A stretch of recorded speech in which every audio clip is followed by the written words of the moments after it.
Hai gorgeous, welcome to my place. Terima kasih sudah mengklik video ini. Malam ini saya kembali bahas kasus yang pernah dibawain 2 tahun sebelumnya.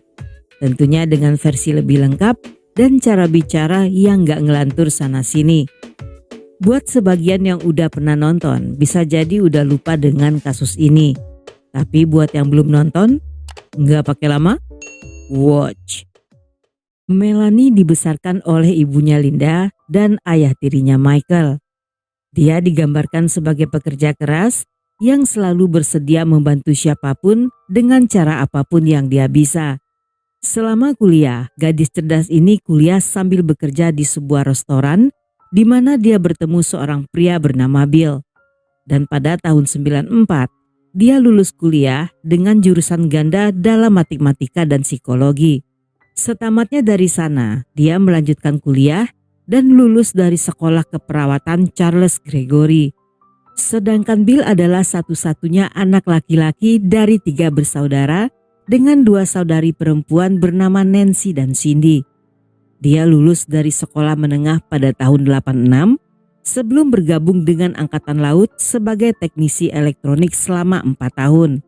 Setelah menyelesaikan tugasnya, Bill menikah dengan istrinya Marcy Polk dan pindah ke New Jersey, namun 3 tahun setelahnya mereka bercerai. Setelah perpisahan itu, Bill bekerja di restoran Bayside, tempat yang sama Melanie bekerja. Pada awalnya, mereka tidak memiliki hubungan apa-apa, bahkan masing-masing telah punya pacar. Tetapi setelah Bill dipecat dari restoran tersebut, dia kembali bertemu Melanie saat sedang hangout bersama mantan rekan kerjanya, dan perlahan mereka yang sama-sama telah jomblo tiba-tiba menjadi sangat dekat yang berakhir dengan kencan serta bobok bareng. Hubungan yang awalnya saling acuh tak acuh berubah menjadi bucin tingkat tinggi.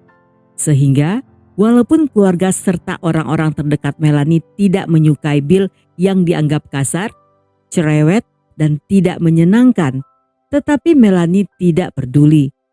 Dia sangat bahagia dan dunia serasa milik berdua.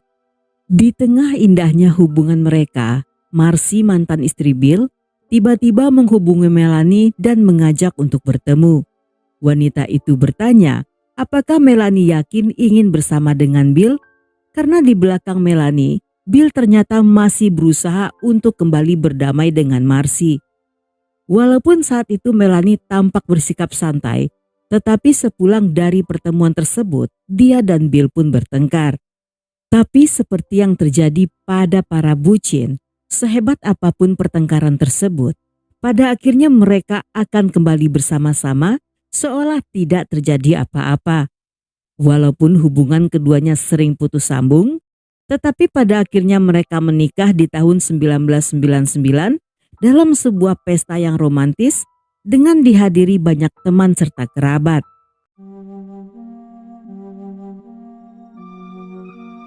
Setelah menikah, Melanie bekerja sebagai perawat di klinik kesuburan dan Bill bekerja sebagai analis komputer di Institut Teknologi New Jersey.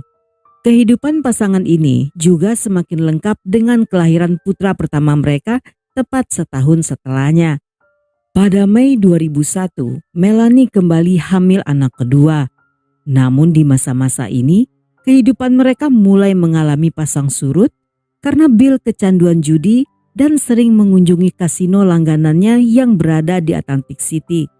Bill adalah seorang pemain reguler dan jika dia merasa sangat beruntung, selama kemenangan beruntun, dia akan pergi ke sana beberapa kali dalam seminggu. Pria itu bahkan menghabiskan puluhan ribu dolar yang sebenarnya uang tersebut telah dipersiapkan untuk kedua putra mereka. Sejak awal berkenalan, Melanie telah mengetahui hobi Bill.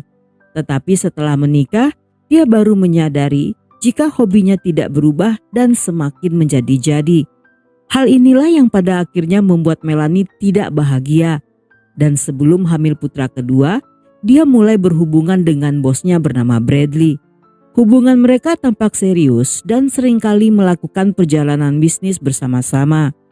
Walaupun pernikahannya dalam keadaan tidak baik-baik saja, tetapi saat itu Melanie belum berniat berpisah dari Bill karena Melanie tidak ingin membesarkan kedua putranya sebagai anak-anak broken home. Tetapi di balik semua permasalahannya dengan Bill, mereka masih punya tujuan yang sama untuk membeli sebuah rumah. Satu-satunya orang yang kurang senang mendengar hal tersebut adalah Bradley sang bos yang merasa sedikit kesal. Menurutnya, untuk apa Melanie membeli rumah seharga $500,000 jika satu waktu nanti dia dan Bill akan bercerai. Namun Melanie menenangkannya dan berkata jika Bradley terlalu berlebihan.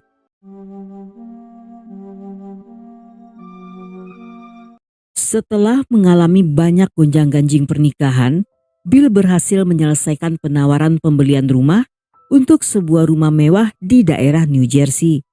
Dia sangat senang karena akhirnya memiliki properti sendiri.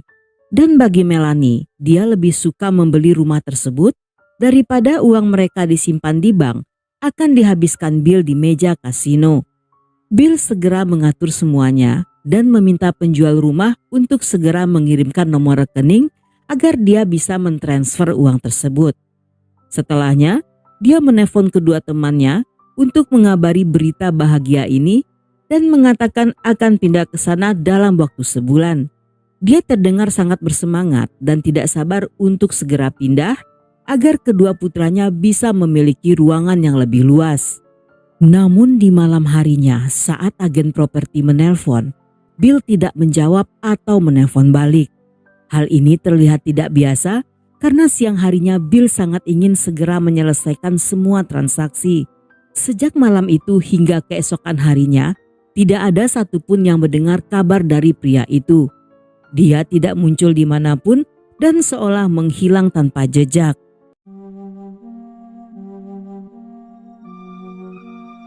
Pada tanggal 5 Mei 2004, seorang nelayan bernama John Ranch melaporkan pada polisi tentang penemuan sebuah koper berwarna hijau tua yang mengambang di Teluk Chesapeake, Virginia, yang setelah dibuka berisikan sepasang kaki manusia dari lutut ke bawah dan dibungkus menggunakan kantong sampah hitam. Seminggu kemudian, seorang mahasiswa yang sedang melakukan penelitian cagar alam di Pulau Nelayan menemukan koper kedua yang terdampar di pantai.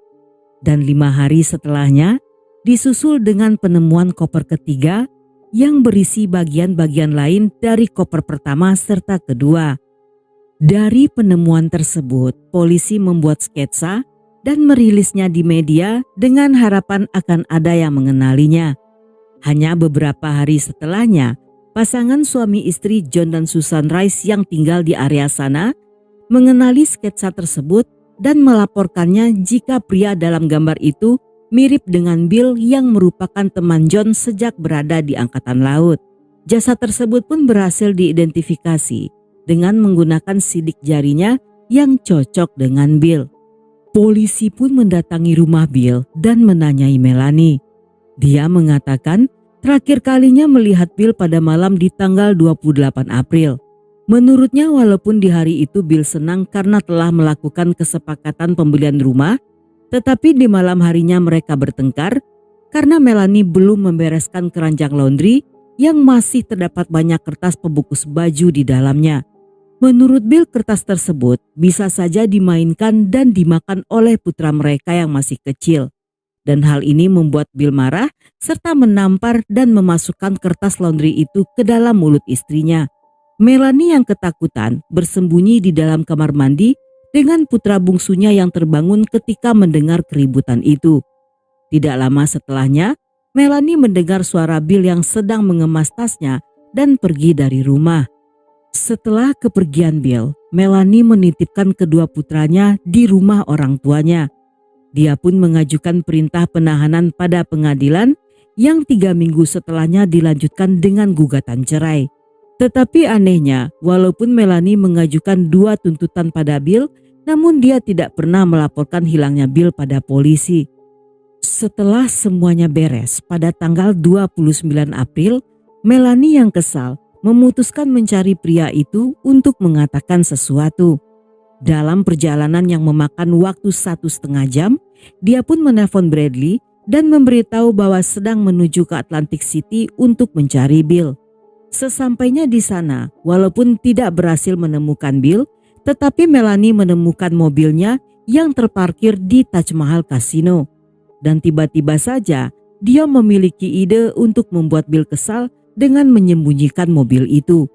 Melanie yang kemungkinan memiliki kunci cadangan memindahkan mobil tersebut ke parkiran Hotel Flamingo yang berada jauh dari Taj Mahal Casino.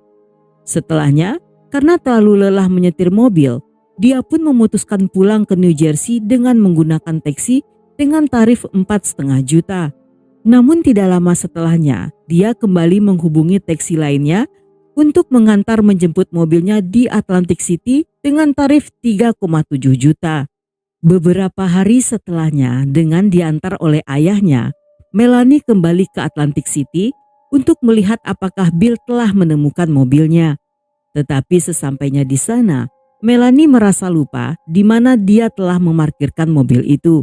Dan sejak hari itu, dia memutuskan bahwa hubungannya dengan Bill benar-benar telah berakhir. Dan untuk memulai kehidupan baru, Melanie menjual semua barang-barang di apartemennya dan membeli perabotan baru dengan harga yang lebih murah di daerah Delaware.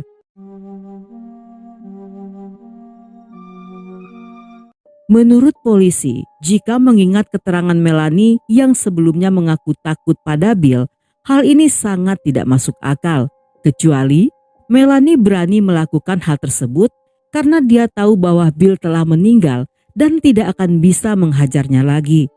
Selama interview tersebut, polisi memperhatikan sikap Melanie yang tampak terlalu berusaha keras agar terlihat bersedih. Selain itu, dari semua jawaban, tampaknya telah diperhitungkan dengan sangat baik serta hati-hati. Sebagai orang terakhir yang melihat Bill, Melanie tentunya menjadi tersangka utama. Walaupun saat itu polisi belum menemukan bukti secara langsung, tetapi mereka berhasil menemukan beberapa fakta yang diketahui 2 hari sebelum Bill menghilang. Melanie telah membeli sebuah senpi yang menurutnya senpi tersebut dibeli atas permintaan Bill. Selain itu, polisi mengetahui jika selama 2 tahun belakangan Melanie telah berselingkuh dengan bosnya hingga ke tahap serius dan berniat untuk menikah. Saat itu, Melanie juga menceritakan hobi suaminya yang suka berjudi, bahkan memberi saran agar polisi mencari mobil Bill di Atlantic City karena dia yakin bahwa di sanalah akan ditemukan banyak petunjuk yang berhubungan dengan kasus ini. Saat polisi berada di Atlantic City, mereka berhasil menemukan mobil Bill yang di dalamnya ditemukan sebotol obat penenang chloral hydrate serta 2 jarum suntik yang menurut Melanie barang-barang itu merupakan milik Bill. Namun, hal itu tetap tidak mengurangi kecurigaan polisi pada wanita itu. Dan mereka percaya bahwa Melanie mengetahui lebih banyak hal daripada yang telah dia katakan pada polisi.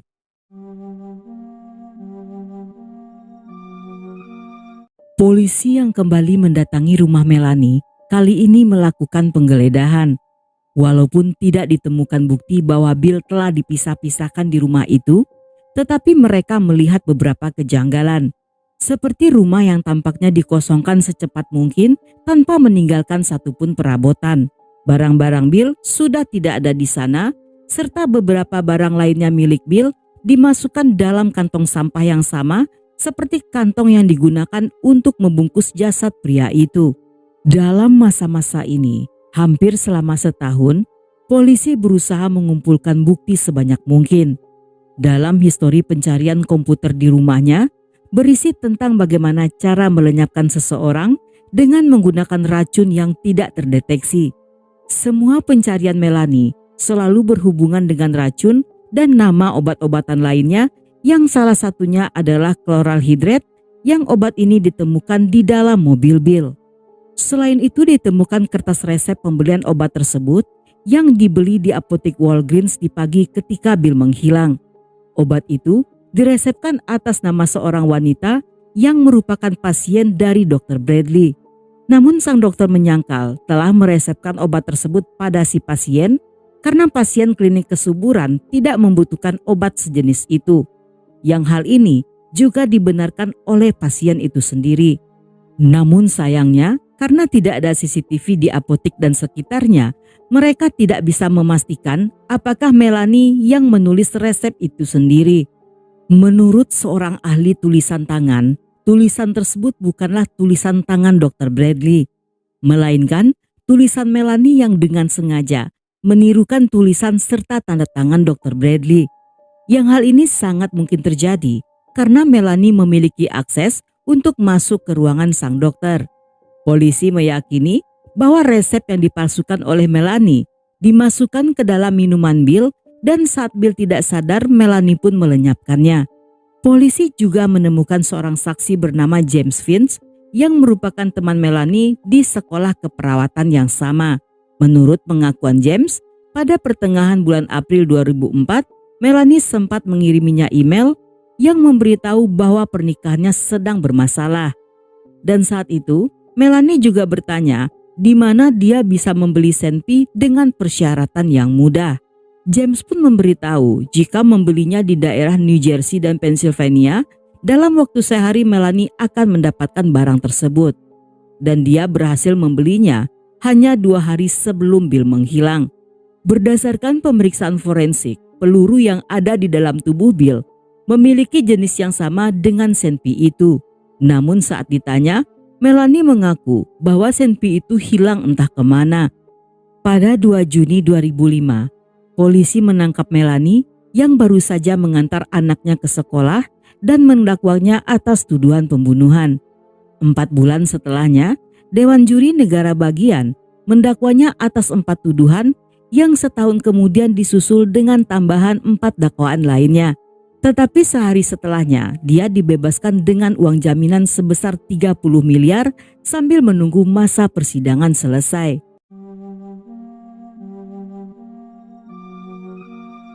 Persidangan yang dilakukan sejak 5 Maret 2007 dengan cepat menarik banyak minat sehingga ditayangkan dalam program TV. Menurut Jaksa Petty, motif dari kasus ini diakibatkan oleh Melanie yang sejak dari awal ingin berpisah serta mengakhiri pernikahannya dengan Bill agar bisa bersama Dr. Bradley. Namun ketika Bill membeli rumah tersebut, semua rencana mereka berantakan. Yang artinya Melanie tidak punya alasan untuk meninggalkan suaminya karena harus tinggal di rumah baru itu bersama dengan Bill dan kedua putranya. Dan agar rencananya tidak dikacaukan oleh Bill, dia pun melenyapkan pria itu. Melanie mulai mencari tahu tentang jenis-jenis obat yang bisa digunakannya untuk melumpuhkan seseorang. Yang obat tersebut berhasil dibelinya menggunakan resep dengan tanda tangan Bradley yang telah dipalsukan. Di malam kejadian, setelah berhasil meracuni dan membunuh Bill dengan cara menembak dari balik bantal agar meredam suara tembakan, Melanie pun memisah-misahkan tubuhnya yang setelahnya dibungkus dalam kantong plastik dan dimasukkan dalam koper sebelum akhirnya dibuang dari atas jembatan Chesapeake saat dalam perjalanan membeli perabotan di Delaware yang melewati area tersebut. Agar memiliki alibi selama dalam perjalanan, dia menelpon Bradley dan berpura-pura akan mencari Bill ke Atlantic City. Sementara di saat itu, Melanie sendirilah yang mengendarai mobil milik Bill dan diparkirkan di Taj Mahal Casino yang kemudian sesaat setelahnya dia pindahkan ke Flamingo Hotel. Dalam persidangan dihadirkan beberapa saksi serta bukti-bukti yang ditemukan selama 3 tahun sebelumnya. Yang diantaranya hasil otopsi menunjukkan terdapat luka akibat senpi di bagian kepala dan dada. Tubuhnya telah dipisah-pisahkan menjadi 3 bagian yang dibungkus dalam plastik sampah hitam serta dimasukkan ke dalam 3 koper yang memiliki model, merek, serta warna yang sama. Di salah satu koper, kepala Bill dibungkus menggunakan selimut yang sama persis dengan selimut yang biasa digunakan di klinik-klinik termasuk di tempat Melanie bekerja. Dalam salah satu koper juga ditemukan gabungan dari rambut Bill dan Melanie yang kemungkinan Bill dipisah-pisahkan di dalam kamar mandi hingga rambut-rambut itu ikut terbawa saat Melanie mengemas tubuh Bill dalam kantong plastik. Pada tanggal 11 Oktober 2005, asisten Jaksa Agung mendapatkan sebuah paket yang dikirimkan melalui FedEx. Si pengirim tidak menuliskan namanya dan hanya mengatakan bahwa dia adalah rekan kerja dari saudara Bill yang bernama Cindy Ligos. Setelah dibuka, paket itu berisi barang-barang milik Bill, berupa cincin kawin dan gelang, kotak amunisi kosong, kunci mobil, kunci untuk kotak kunci, sarung tangan karet, obat resep, dan narkoboy yang dibungkus dengan kertas timah. Yang menurutnya, benda-benda tersebut dia temukan di tempat sampah di sebuah kantor bernama Wecher Realty. Setelah ditelusuri saat mengirim paket tersebut, si pengirim membayarnya dengan menggunakan gift card American Express senilai 650.000 yang dibeli di apotik Rite Aid Pharmacy. Ketika rekaman dari apotik tersebut dicek, di dalam CCTV itu memperlihatkan seorang wanita yang sedang berjalan kaki dari tempat parkir sebuah bank menuju ke apotik itu. Tetapi karena CCTV tersebut kurang jelas, pengadilan tidak bisa mengetahui siapa wanita itu. Dan sayangnya, info serta paket ini tidak bisa dijadikan bukti atas keterkaitan Melanie secara langsung. Selama jalannya persidangan, Melanie membantah semua tuduhan, hingga akhirnya muncul bukti baru yang kali ini tidak bisa dibantahnya.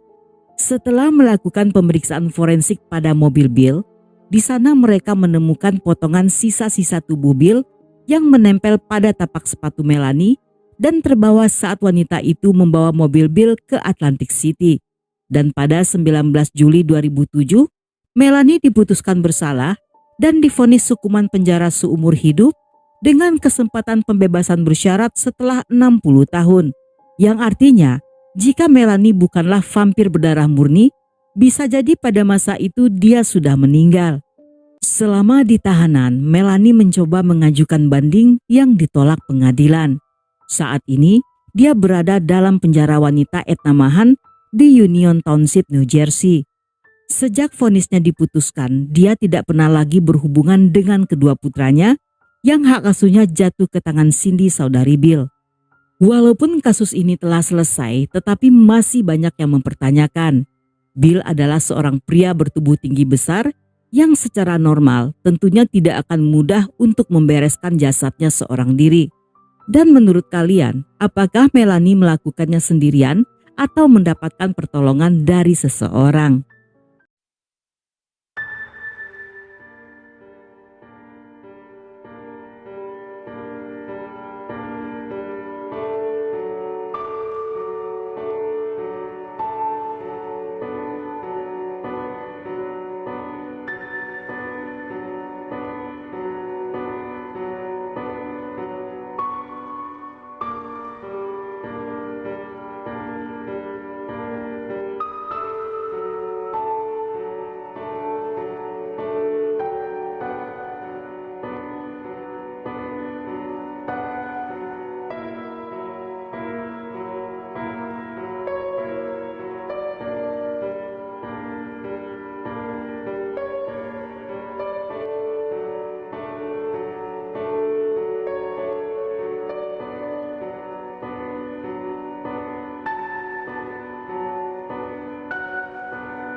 Dan sampai di sini dulu cerita kita kali ini. Semoga kalian suka dengan ceritanya. Jangan lupa subscribe, like, komen, dan share sebanyak-banyaknya ke media sosial kalian. Dan buat kalian yang masih betah hingga akhir, thank you, love you, have a nice day, and then see ya.